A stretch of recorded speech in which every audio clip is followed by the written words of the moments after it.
So I introduce Chris and Ava from Clarity Quest Marketing, who, by the way, just rebranded. So you have to start in HitMic tradition. You have to start by giving us a fun fact before you dive into your presentation. Ava? So my fun fact is that I've hiked the mountains in Ireland that's in the movie P.S. I Love You. If you haven't seen it, now you have to go watch it and bring tissues because you'll cry. And my fun fact is that I just completed my first 5K, which I know is wimpy for those of you who were maybe watched or qualified for the Boston Marathon recently. But yeah, it was a 5K without walking, so I was really excited. My knees are paying for it right now, but I'll make it. Thank you. All right, we are so excited to be speaking here at our 6th HitMic. I'm Chris Slocum. I'm the president of Clarity Quest Marketing. And I'm Ava Heckler, the social marketing lead consultant here at Clarity Quest. And we're talking today on marketing automation because we feel it is one of the most important marketing channels you can implement, but it can also be one of the more expensive if you're a small to mid-sized company in terms of the technology that's required to buy, in terms of the resources that you have to dedicate, and the processes that you need to learn. So the more efficient you can get at marketing automation, the better your return on investment. We have over 10 years of experience in working with different MA systems, everything from the lower end basic MailChimp marketing automation, or the monkey mail, as Michelle calls it, all the way up through a Primo and Eloqua that are $5,000 a month, and everything in between. We've also done quite a bit of integration with things like Salesforce, Sugar on the customer relationship management front, and with third-party and even custom in-house apps like custom accounting systems. That gets really fun. Today we have a unique format for you because we have 10 years of experience. We've actually captured questions over those years from prospects, from clients. So these are real world questions that we're going to throw up there. It's everything from basic all the way through some more advanced. So just show of hands, how many of you use a marketing automation system right now? Okay, excellent, a lot. And how many of you would qualify yourself as advanced users? Okay, good. We're going to give a lot of nuggets that go through the range. And then Ava and I are here over the next 2 days in an exhibit table, and we'd be happy to talk more advanced strategies if you like. But we're going to go more baseline, intermediate, and a little bit of advanced today. If you have questions at any time, please interrupt us. This is HitMic. It's very informal. So by the end of our session today, you'll have 3 main takeaways. If you're selecting a system for the first time, or if you're switching your MA system, you'll understand how to select one that's best for you. Your keys to MA success are goal planning and engaging content. And then for best MA and sales conversion results, you want to integrate with your CRM and implement lead scoring. Okay, so what is marketing automation? Marketing automation is a technology platform that streamlines, automates, and measures your communication across email, web, and social. So your marketing automation will help you to personalize that content you serve based on the needs and behaviors of your personas. So imagine if you had to manually track your interaction and from an email to the landing pages and content just to figure out what you're going to send next. That would be very daunting and manual. So marketing automation comes in and does the heavy lifting of following that workflow automatically. One question we're often asked is if email marketing is the same as marketing automation. This is very common. I'll be honest, I thought they were for a while in the very beginning when I was learning. So your short answer is no, these two terms are not interchangeable. Email marketing is just one process that can be automated along with social postings, landing page selection based on segmentation, etc. There are a lot of benefits of marketing automation, but since we only have about 45 minutes, I'll just give you a few of the top ones. So you'll be able to save time on previously manual and tedious tasks. You'll be able to align your sales and marketing departments, and then you'll also be able to generate more high-quality leads. All right, so who needs marketing automation? Any company that's reaching out to multiple audiences on a continuing basis via email, social, or both. And we recommend marketing automation for anyone that's sending at least 2 emails or a couple social posts a month is ready.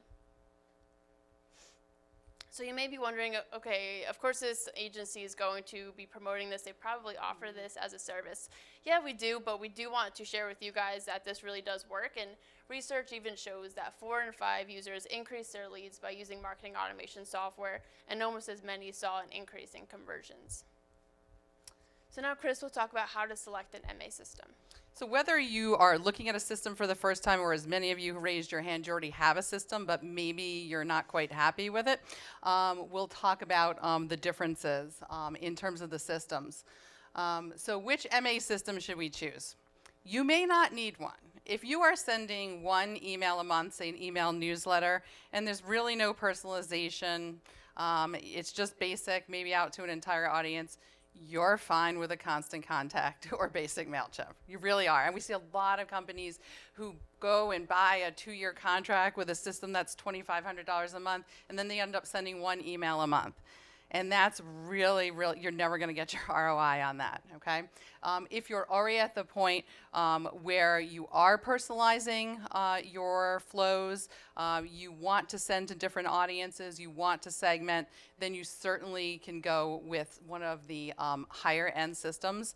But again, look for a system where you're going to use 90 to 98% of the capabilities and features in that system. And when you're looking at demos and talking to sales reps, really try and dive in to figure that out.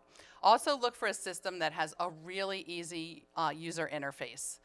Unless you have a graphic designer, HTML coder at your disposal all the time internally, you are going to get very frustrated with some of the systems, especially at the higher end. Some of the lower end systems, they're going to allow you to template a lot of things, and you're going to be just fine with that.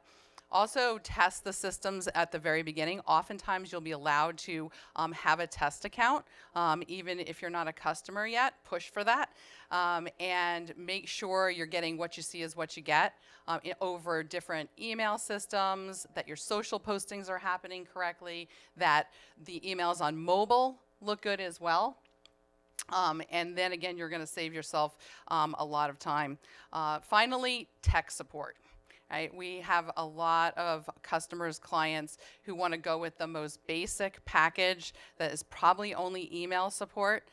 You're going to tear your hair out, right? Yes. So Chris, when we're talking about what system to choose, I think a lot of people who are just beginners are thinking, well, I've got to cobble together my own system. I've got to get a MailChimp, I've got to get this, then I got to learn about a HubSpot or whatever, and all these different things. So when you talk about a system, what are you actually talking about? Is there 1 or 2 or 3 platforms you would actually put the names out for us?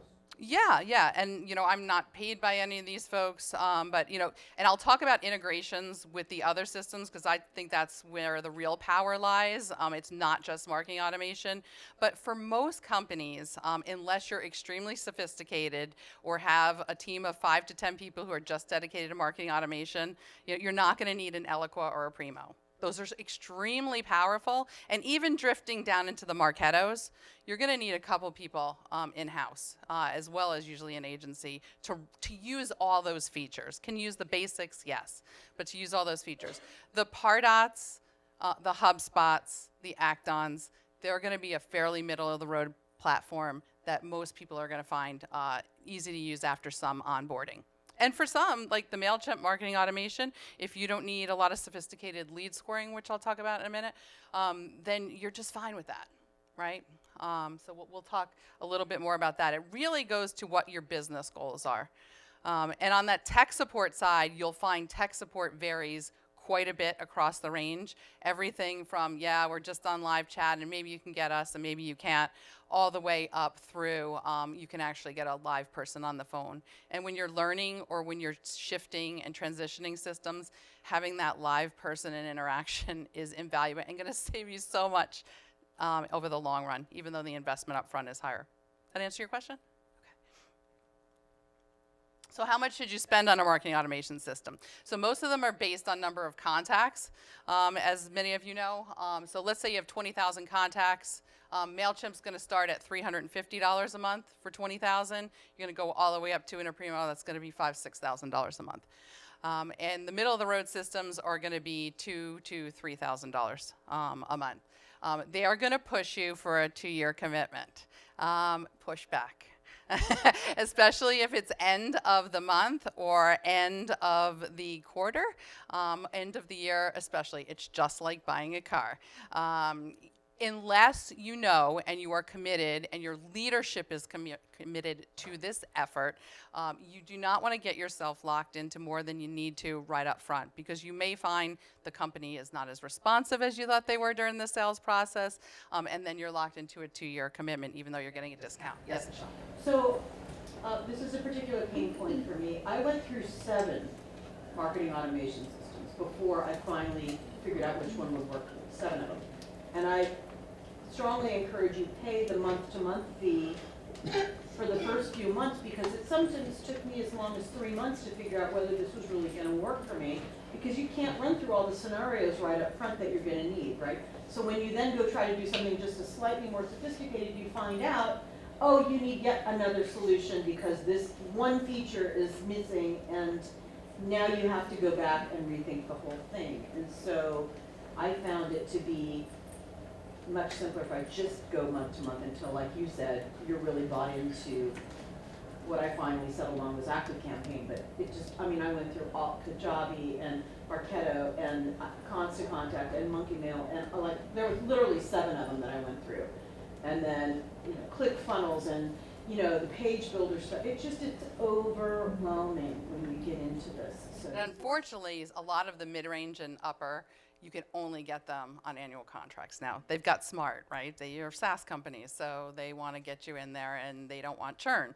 So, you're getting locked in. There used to be a lot more you could do to push back against that, but now they've gone from a year to 2 years.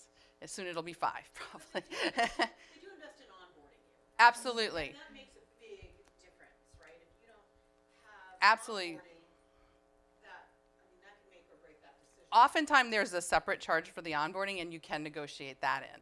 So if you say, I am getting myself committed to this for a year or 2 years, can you throw in the onboarding? That's oftentimes where there's some wiggle room.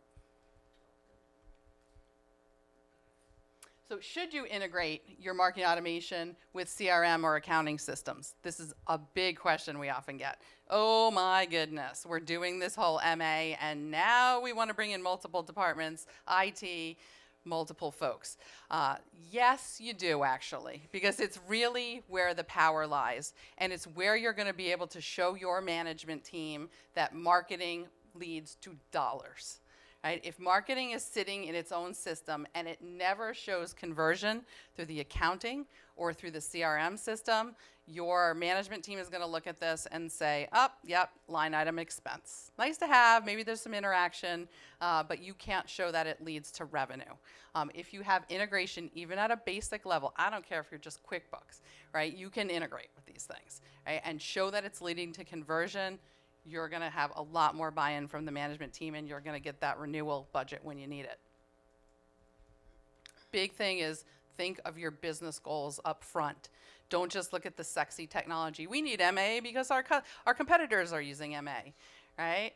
No, like, what do you really want to accomplish? Do you want to interface better with leads? Do you want to nurture? Do you want to upsell more business or help sales with sales enablement? Do you want to reduce churn? So there's a lot of things you can think about at a business level and then get everyone to buy in. It's not just, hey, this is marketing's flavor of the month. Okay, we're going to switch over now to best practice tactics, and we're talking about onboarding as a process. And we broke it down into 8 steps. As all of you know, it's a lot more complicated than 8 steps, but we'll give some little tips and tricks in each one of these. The first is to make sure you define your personas really granularly. You're all brilliant marketers out there. I'm sure you've defined your personas, but take it one step more granular. Okay? You're going to market differently to a CFO than a revenue cycle manager, most likely. Right? A management level versus VP level versus C level.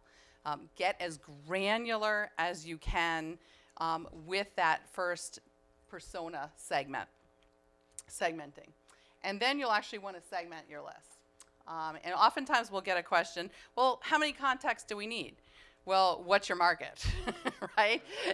Are there 20,000 people in your market, 50,000 people in your market? Try and go get, 70 to 80% of them opt-in with great content that's out there, right? If your market's only 5,000, your market's 5,000. We have a customer, their market's 5,000. It's very niche, but they have 4,500 really solid contacts in their list that are engaged. So they have 95% of the market, right, in there.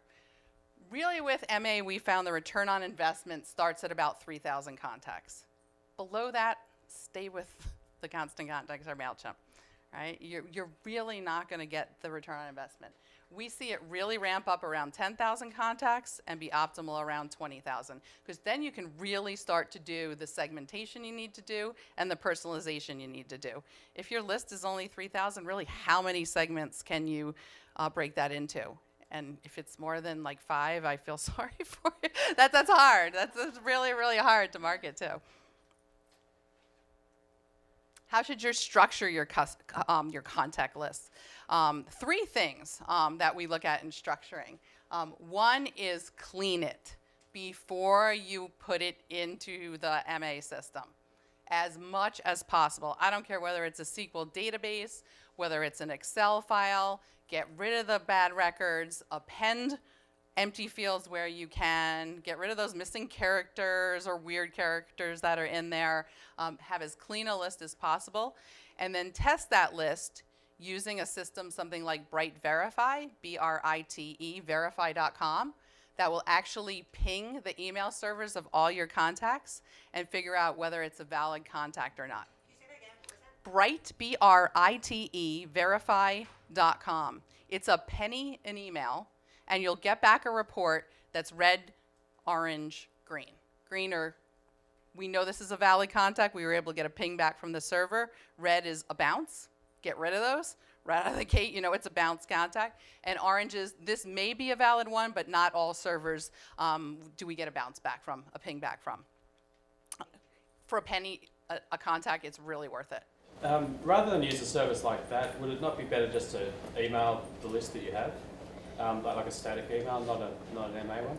You can if it's off a different system, because you don't want to affect your deliverability, in a way. And sometimes the individual email that you're going to send, it's going to be influenced by where you're sending it from, right? Are you sending it from a personal account or in-house server, or are you sending it from somewhere else, and you're going to get different deliverability ratings. So you can do both, but it's a penny an email, right?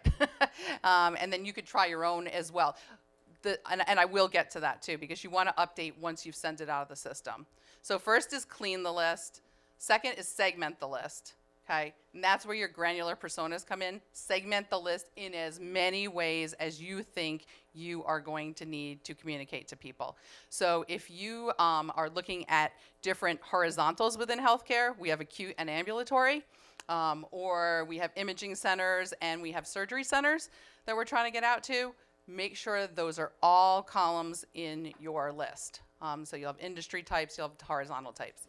I don't know how you would do this, but do you have a way where we have, we only have about 7,000 names in the list, but it's literally just a big old data dump. And now I'm trying to pull it out of one system to put it into my marketing automation system. I have no clue what's in there because it's never been segmented or tagged. And so what is the most expeditious way to try to figure out what you have? Is it a CSV list or is it just a pure text data dump? No, so it's going to come out as a CSV. But Because we're pulling it out of the monkey mail and we're putting it into Active Campaign. So before I put it into Active Campaign, I don't know what I have, but I want to at least try to segment what I can figure out. But do you have a good way of doing that? yeah, and so nothing's been tagged. Is it just contacts? Is there anything other than contact and demographic information? Are there industries or any other? Well, it's all one industry, but there's company names, and then I think that there are titles, which would be helpful. Yes. Some of them have titles, some of them don't. Appending the blank records is a huge task. But other than that, I really don't even know. I mean, there are append services. Some of them are more ethical than others. I would put it that way, right? There are, and I'll give you a couple of good ones. Yeah, absolutely. And depending on the vertical that you're looking at. There's a couple that the US government use for healthcare, and that tends to be pretty decent. The one thing I'll mention, Chris, is that I think you're mentioning this as a one-time thing, but we found valuable is to make it an ongoing exercise as well. So leveraging dynamic lists that examine tags, titles, etc. It's great if you do it once, but it's easy for that room to get messy as you. Absolutely. Thank you. That was my lead in. Number 3 was update it. All right. So we have clean it, segment, update it. And looking at that dynamic list, looking at tagging, looking at deliverability, as the gentleman in the back mentioned, after you've sent out your first few campaigns and then on an ongoing basis. We clean our lists every 3 to 6 months. And take out the bad contacts. Don't leave them in there. You're going to affect your deliverability. When you're trying to segment your market and that you're trying to send it to a company that maybe works with providers, works with payers, works with medical devices, do you use an all category in there, or do you check each one of them so you can split it out? There are different ways to do this. We like having everything in one master and then segment out the master. Again, because it goes to cleaning it, right? If you have 5 masters in there, then it's a little bit more difficult. The beauty of the MA system is that you can segment the heck out of this thing, right? So Pull it off each one, but if you were trying to send one out and it said to all, the naked glob for all. it can go, you can send to all master, or you'll have a subsegment for providers or a subsegment for payers. Absolutely.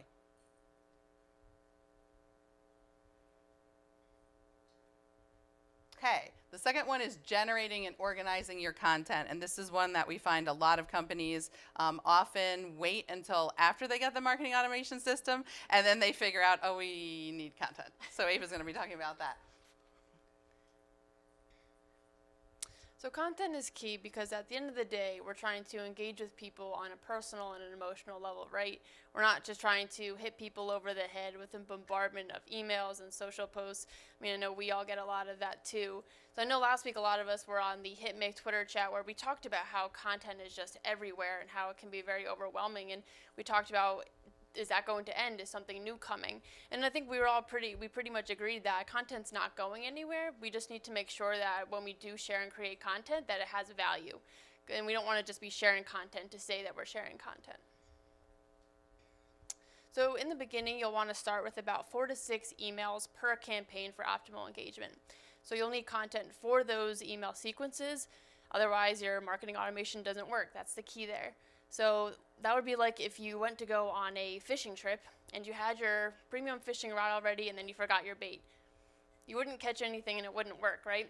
So based on our experience, we put this chart together. It outlines the amount of baseline content that you should have per product line, like Chris said, before you launch your MA workflows. So that's the key there, to have all that ready before you launch your workflows. Yeah, and you might say, ooh, that's a lot, right? Ooh, we've launched more successful campaigns that didn't have all this. Well, if you can at least get it going and head towards this, you're going to have much better success because you're going to have different kinds of content for different personas. And Ava's going to speak that differently.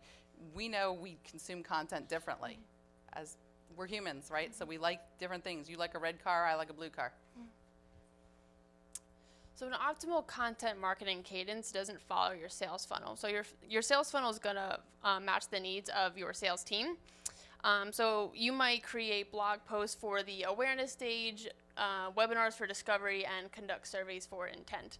But you need to remember that your customers' content needs, they're all different. So remember when you first bought your car, your process was probably very different because it was unique to your needs. I know for me, I reached out to my brother-in-law. He's a car guy. He was able to send me some cars that were based on my needs. We met with one of the owners, switched the title over, and now I have my car Ruby. Chances are you did something different. Maybe you went to a car salesman, test drove some cars, looked at some reviews online, but you just need to remember that people are going to buy along the needs that they have in this outer ring here. So when you're creating that content, you'll build it around those personas.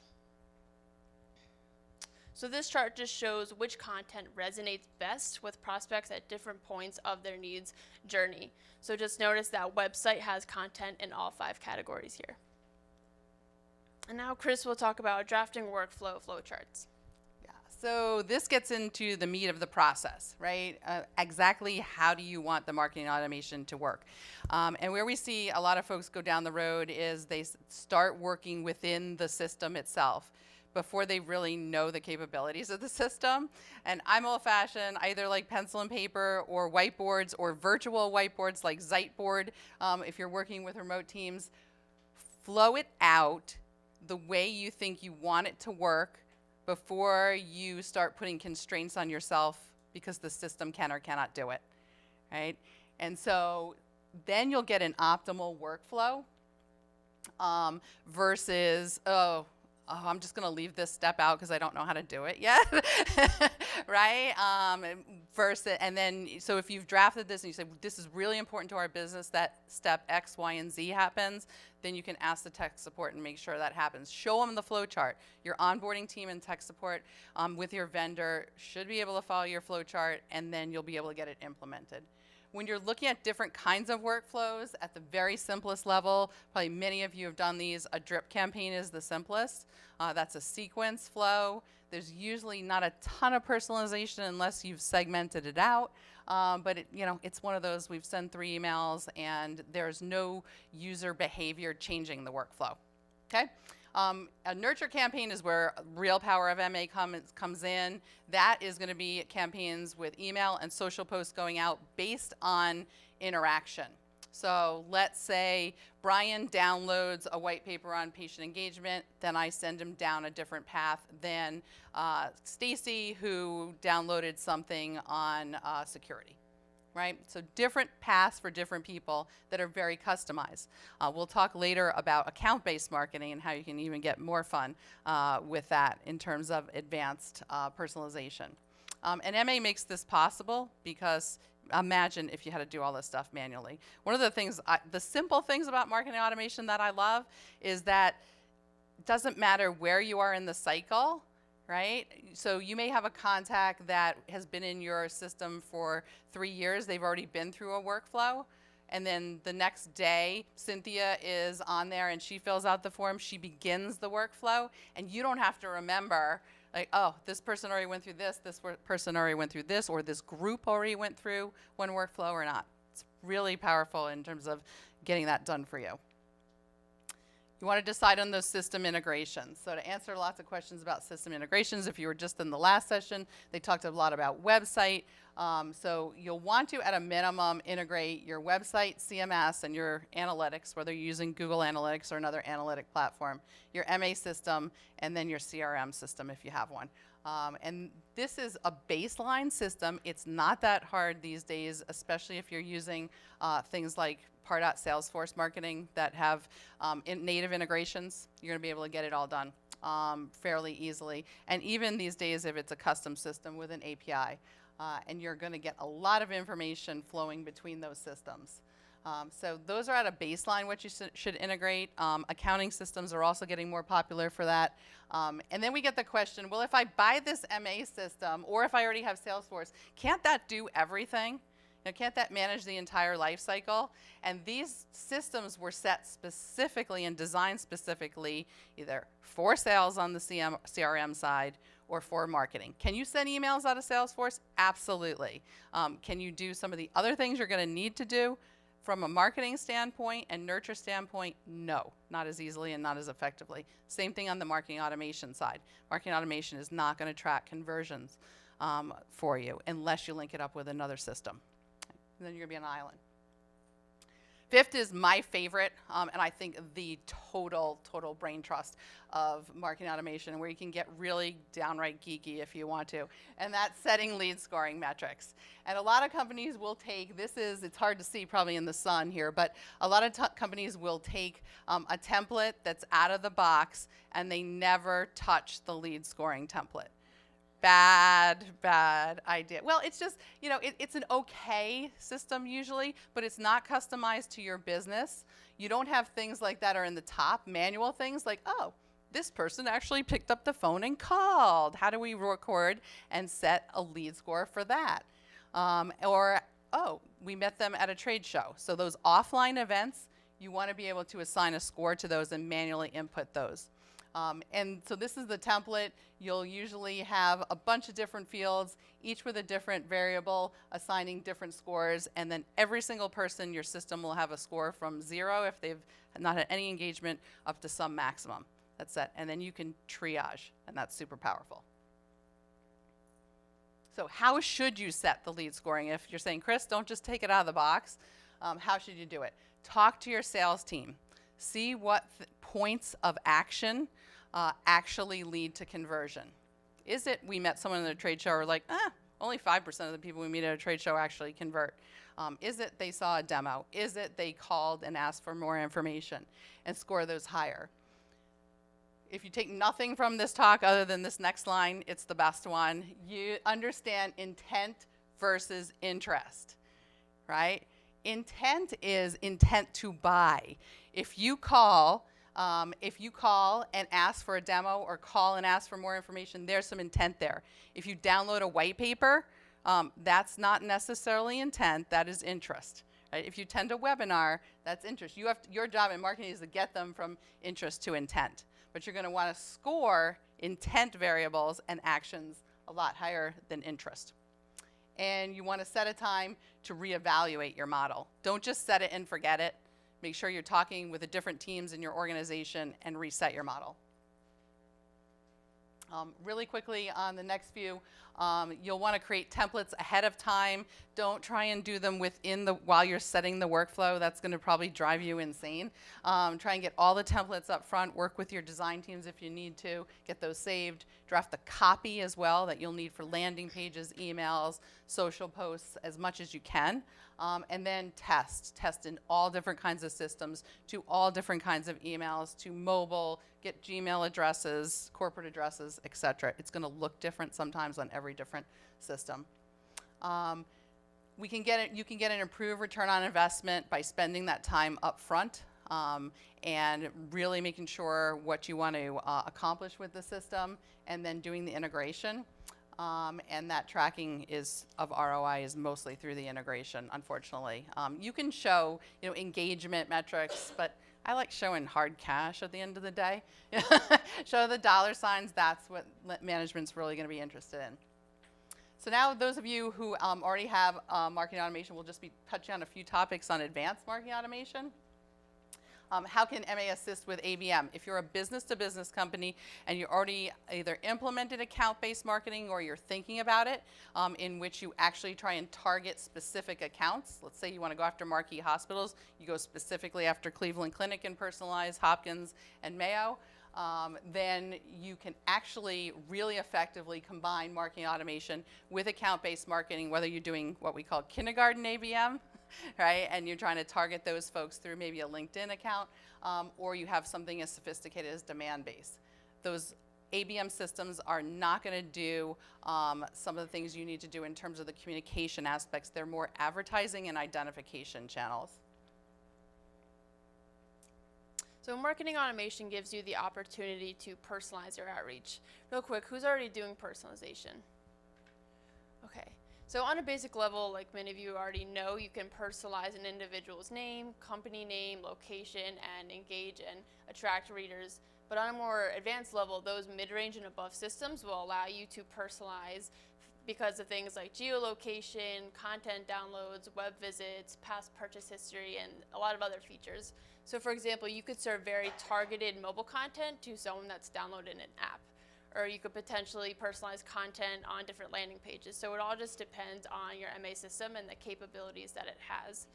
And personalization is just one of many MA features that will change based on AI. So speaking of AI, it'll impact a lot of areas in marketing automation, but your bigger ones will be personalization, campaign optimization, and data analysis.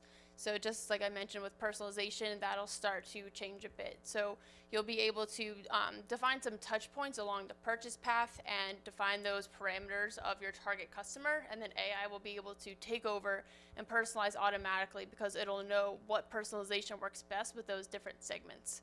For campaign optimization, that will also improve. So it'll be able to figure out what does and doesn't work, new tactics to optimize campaigns, and then lower the cost of running campaigns altogether.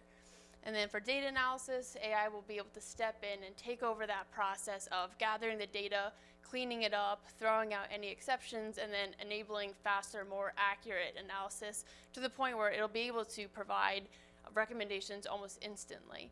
And then just one other small area that I want to touch on with AI that is impacting is voice. So we're not going to get into that too much, but we actually recently developed an app, so you can come to our table. We'll be here for the next couple of days.